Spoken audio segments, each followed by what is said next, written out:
मैं मेरे घर की बड़ी बेटी थी। मुझसे छोटी मेरी बहन प्रिया थी। मेरे पापा हमें बचपन में ही छोड़कर चले गए थे। मेरी माँ ने हमें पालने के लिए लोगों के घरों में काम करने लगी। सरकारी स्कूल, सरकारी अस्पताल और सरकारी राशन के भरोसे हमें पाल-पोस कर बड़ा किया। मेरी माँ ने अपनी सारी जमा पूंजी से मेरी शादी एक सरकारी टीचर शुभम से करा दी थी। एक सरकारी दामाद के लालच में इस शादी में 6 लाख से भी ज्यादा रुपए खर्च हो गए। अब कोई बचत नहीं थी, क्योंकि दामाद के आने पर दिखावे पर खर्च बढ़ गए थे। माँ मेरी छोटी बहन प्रिया को भी बीएड कराने के बाद नौकरी मिलने का इंतजार कर रही थी। उन्हें पूरी उम्मीद थी कि प्रिया की सरकारी नौकरी लग जाएगी और उन्हें उनकी शादी पर एक भी रुपए नहीं खर्च करने होंगे। फिलहाल उनकी स्थिति बहुत खराब थी। प्रिया की पढ़ाई और मोबाइल का खर्च भी मेरे और शुभम से मिलने वाले उपहार पर निर्भर था। शुभम मेरा पूरा ध्यान रखते थे। हमारी तरफ से उन्हें कोई चिंता नहीं थी। शुभम प्रिया की शादी में भी पैसे लगा देंगे, माँ को यह भी उम्मीद थी। असली मुसीबत तो तब हुई जब शादी के 3 साल बाद भी मैं माँ नहीं बन पाई। मैं पति के साथ रेलवे क्वार्टर में रहती थी, पर सास के ताने मोबाइल पर मुझे बराबर सुनने पड़ते। मेरी माँ का मुझसे बुरा हाल था। मेरी सास तलाक की धमकी देकर माँ का खून सुखा देती थी। मेरी सास के ताने शादी में मनचाहा दहेज न मिलने से लेकर बच्चा न होने पर खत्म होते थे। मेरे पूरे मायके को मनहूस कहा जाने लगा। मेरी छोटी बहन को भी हमें झगड़े में लपेट लिया गया। मेरी सास प्रिया से कहती कि जरूर मेरी परवरिश ठीक से नहीं हुई होगी। बचपन की गलत आदतों की वजह से मैं माँ नहीं बन पा रही हूँ, जिसके चलते मैं बांझ हो गई हूँ। मेरी सास ने कानूनी सलाह भी ले ली थी। मेरी सास ने कहा एक दिन साबित हो जाएगा कि मैं उनके बेटे को शारीरिक सुख और संतान नहीं दे पा रही हूँ। इस वजह से उसे आसानी से तलाक मिल जाएगा। उन्हें खर्चा नहीं देना पड़ेगा। मेरी माँ इन बातों को सोचकर मरी जा रही थी कि दामाद जी ने अगर मुझे छोड़ दिया तो क्या होगा।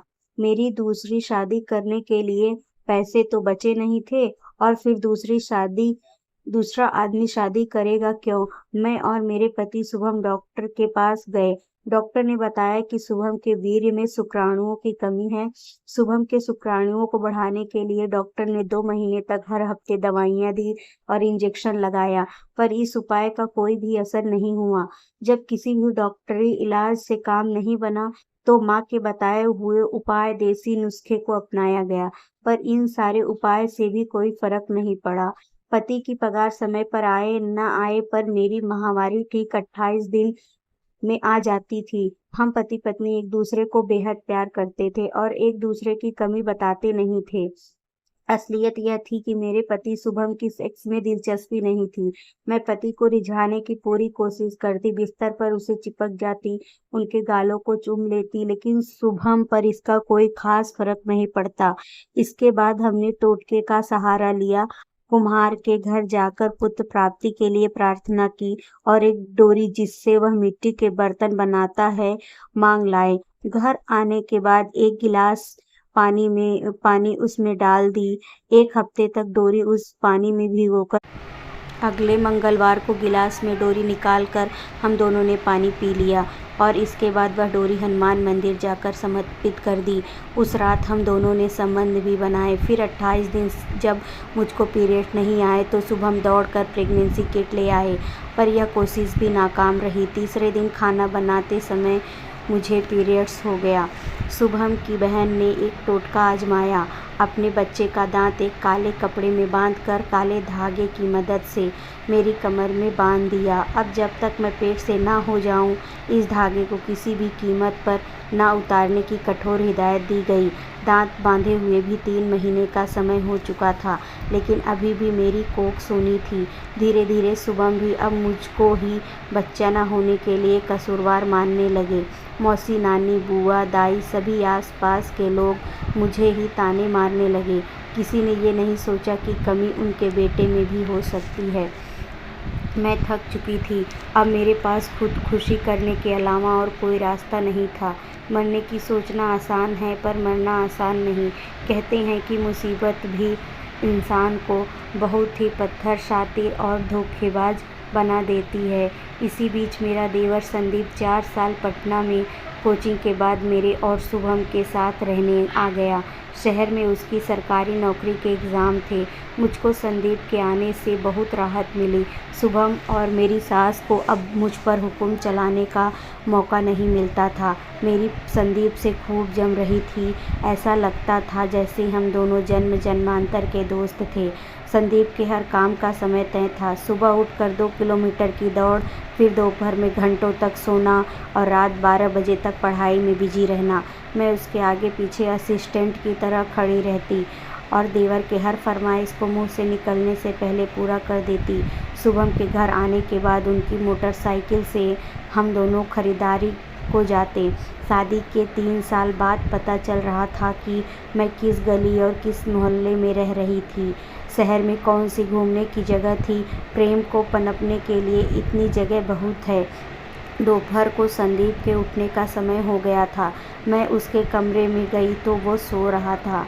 मैं उसके पैरों को सहलाने लगी, उसके बालों में उंगलियां फेरने लगी।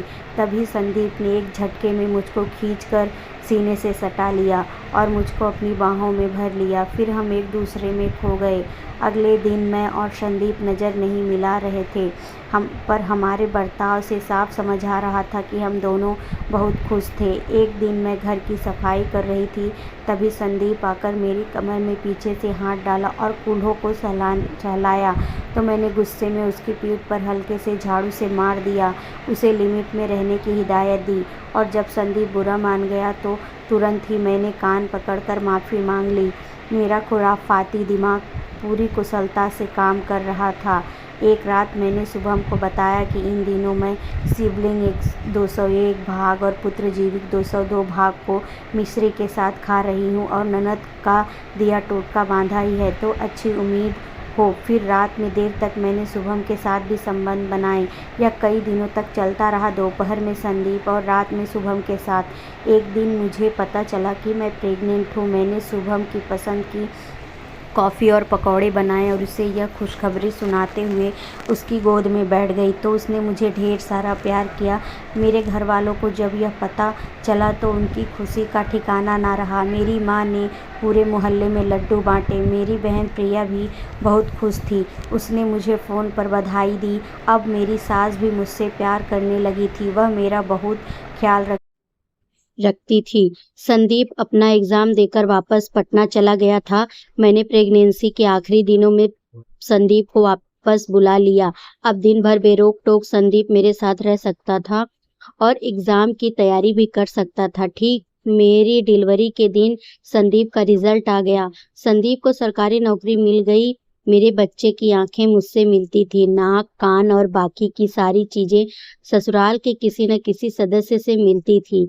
मेरे साथ साथ मेरे पति शुभम की खुशी का ठिकाना ना रहा। किसी बीच संदीप के लिए बहुत अमीर घरों के रिश्ते आ रहे थे। बहुत सारा दहेज भी मिल रहा था। संदीप ने किसी भी लड़की को देखने से साफ मना कर दिया। मेरा और संदीप का प्यार ऐसे ही चुप चुप कर चलता रहा। फिर मैंने संदीप को अपनी बहन प्रिया से शादी के लिए मना लिया। फिर मेरी बहन और संदीप की शादी हो गई। हम दोनों परिवार एक साथ बहुत प्यार से रहते हैं। मैं दोबारा माँ बनने वाली हूँ। मैं दिल से संदीप की आभारी हूँ। उसकी वजह से मेरी जिंदगी खराब होने से बच गई। दोस्तों, अगर मेरी कहानी आपको अच्छी लगी हो तो प्लीज़ मेरे चैनल को लाइक, सब्सक्राइब एंड शेयर करना मत भूलिएगा। Thank you.